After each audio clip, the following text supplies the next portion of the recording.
Экономиканын өсүшү, замандын талабына ылайык, кардарлардын суроо талаптарына жараша, адам да бир жерде турбай изденүүдө. Өзгөчө айыл жергесинде чакан ишканаларды түзүү демилгесин колуна алып, кошумча жумуш ордулары менен камсыз болгон айымдарга суктанасың. Кыргызстанда статистика боюнча чет жакка барып акча табууга кеткен аял жолдоштордун саны 57%-ды түзөт. Арестин жергиликтүү коомчулуктарды колдоо долбоорунун бир нече сериядан турган окутуулар аркылуу айылдын жаштары, өзгөчө жаш келин, кыздар, жаңы билимдерге, көндүмдөргө ээ болуп, өзүн өзү өнүктүрүп, кошумча акча каражатын таап, жумуш ордуларын түзүп, үй чарбасынын экономикасын тыңдап, мүмкүнчүлүктөрүн кеңейтүүдө.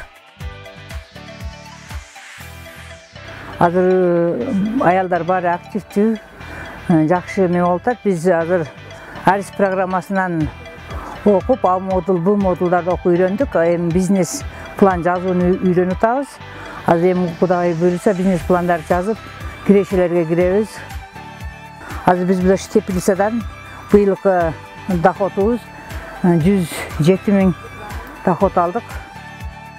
Теплицабыз азырынча кичине аянты. Эми ушуну чоңойтобуз деген ойда дагы долбоорлорго, проекттерге катышып, бизнес план жазайын деп жатабыз. Ушул өзүбүздүн бардык немелерди чоңойтуп, көбөйтөйлү деп атабыз бизнестерибизди. Долбоор аялдарга бизнес боюнча окутууну эле сунуштабастан, климатка адаптация маселеси тегерегинде билимин жогорулатып келет. Ошол себептен коомчулук сууну аяр мамиле менен колдонууга басым жасап, тамчылатма сугарууга өтүп жатканы кубантат.